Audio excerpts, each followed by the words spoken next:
Biasanya manusia itu seperti ini, yin yang sebaik-baiknya orang ada potensi jahat dalam dirinya yang belum terstimulasi. Sejahat-jahatnya orang ada kebaikan di dalam dirinya. Yang ini kalau kita sentuh terus ini membesar.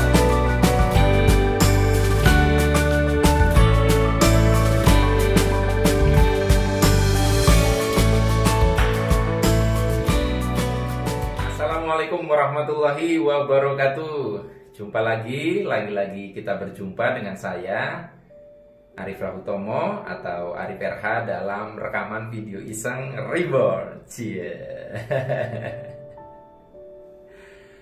Ya, teman-teman semua, dalam kesempatan kali ini tema yang mau saya bahas adalah doa membuat orang egois. Ya. Doa membuat orang egois. Seperti biasa, jangan dipotong dulu, jangan cuman baca judul, ya. Pastikan Anda menyimak video ini sampai selesai.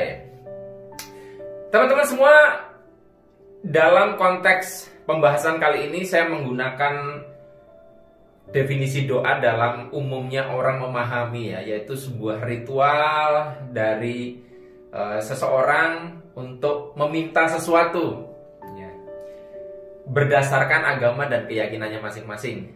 Ya, meminta apa saja, meminta turun hujan, meminta hujan berhenti, meminta untuk rezekinya ditambah, meminta untuk dipermudah untuk berjodoh dengan si X atau si Y dan sebagainya. Apapun keinginan Anda itu ketika diutarakan kepada Yang Maha Kuasa, kepada Tuhan, itu disebutnya sebagai doa. Begitu ya pada umumnya, ya. Saya tidak membahas doa dalam perspektif yang lebih dalam. Nah, dari hasil perenungan dan sebenarnya sudah lama saya sudah cukup heran, ya. Kenapa ya orang sudah beragama, sudah lama beragama, sudah lama bertuhan, tapi kok ada beberapa dan cukup banyak orang yang semakin beragama semakin egois, ya, semakin bertuhan semakin egois. Apa yang salah? Dan saya seperti biasa, saya tidak tertarik dengan wacana menyalahkan, ya itu karena agamanya. Enggak, karena siapapun agama, pembawa pertama kali, ya, para nabi, para utusan itu berakhlak baik dan mereka begitu mampu menyeimbangkan antara untuk gue dan untuk kemaslahatan umat. Dan bahkan kalau di agama Islam, Nabi Muhammad itu boleh dibilang nggak egois, ya, sampai mau meninggal aja masih umatku mikirin umatnya. Nah, kenapa umatnya banyak yang egois? Sedikit lah yang menauladani Nabi. Nah, salah satunya adalah doa. Tunggu dulu, jangan dipotong. Teman-teman semua, kalau kita tidak mewaspadai, doa bisa membuat kita menjadi orang yang egois. Egois dalam hal yang penting gue, persetan orang lain. Nah, yang namanya doa itu kan umumnya adalah bagaimana keinginan kita mewujud, dan penakarannya adalah mudah-mudahan terkabul gitu loh. Setelah saya renungkan cukup lama, saya membuat satu kesimpulan bahwa seringkali cara Tuhan untuk mengabulkan doa kita adalah dengan tidak mengabulkan doa orang lain. Saya ulangi, ya. Cara Tuhan untuk mengabulkan doa kita adalah dengan tidak mengabulkan doa orang lain. Atau cara Tuhan untuk mewujudkan keinginan kita seringkali adalah dengan tidak mewujudkan keinginan orang lain. Saya ambil contoh yang sederhana supaya Anda paham. Misalkan ada 5 orang ikut, si A, si B, si C, si D, si E, ikut sebuah perlombaan menyanyi, katakanlah, ya, lomba nyanyi. Dan katakanlah di sini pemenangnya hanya satu, tidak ada ranking 1, 2, 3 karena pesertanya dikit, cuman 2, 3, 4, 5 cuma 5, jadi pemenangnya hanya satu. Nah, semua orang baik A, B, C, D, E itu semuanya berdoa, ya Tuhan, mudah-mudahan aku yang menang. Betul gak sih? Ya, kalau Anda sebagai salah satu kontestan di sini pun juga Anda akan berdoa begitu. Nah, teman-teman semua, karena pemenangnya satu, maka otomatis, ya, ada 4 orang yang nggak menang. Ketika sama-sama berdoa meminta kepada Tuhan supaya dimenangkan, maka kalau pemenangnya hanya satu, maka ada 4 orang, siapapun itu, yang tidak dikabulkan doanya. Ada 4 orang yang tidak diwujudkan keinginannya. Betul nggak sih? Anda nyadar nggak ketika si A ini menang sebagai juara, si A, maka si B, si C, si D, si E ini doanya tidak terkabul. Berarti kan untuk membuat doa si A terkabul harus ada yang tidak dikabulkan. Nah, logika ini kenapa perlu disadari? Saat kita itu dikabulkan, itu ada orang lain yang nggak dikabulkan gara-gara pengabulan doa kita. Kenapa? Ini penting untuk disadari. Kita perlu menyadari ini karena supaya nggak egois. Oh ya, di balik pengabulan doa saya tuh ada teman-teman saya yang doanya nggak dikabulkan. Akhirnya juga mikirin orang lain.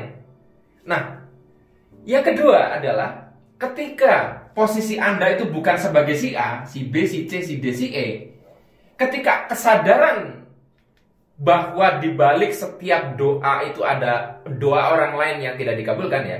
Doa yang dikabulkan itu dibaliknya ada doa-doa yang tidak dikabulkan. Maka ketika Anda merasa doa Anda tidak dikabulkan, maka Anda menyadari bahwa Anda itu ikut berperan serta membantu pengabulan doa orang lain.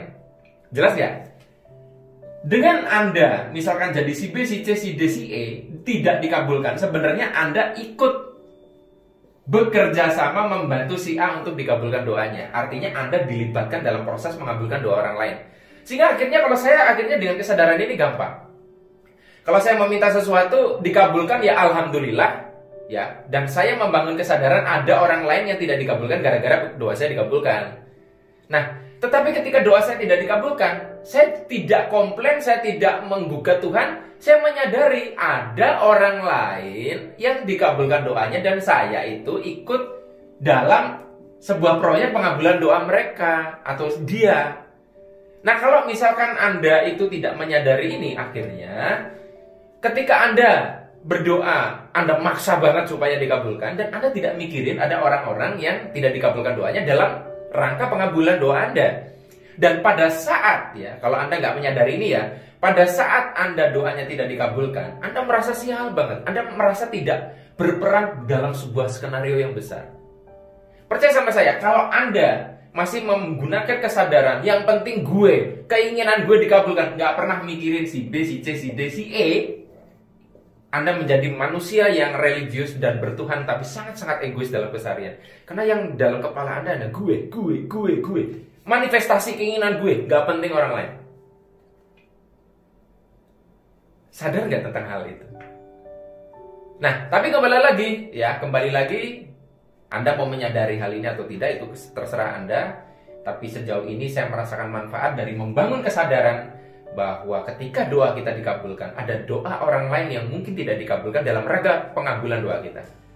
Demikian pula sebaliknya. Hanya ini yang bisa saya bagikan dalam kesempatan kali ini, mudah-mudahan bermanfaat. Sampai ketemu lagi dalam rekaman video Iseng Reborn yang selanjutnya. Saya akhiri, billahi taufiq wal hidayah. Wassalamualaikum warahmatullahi wabarakatuh.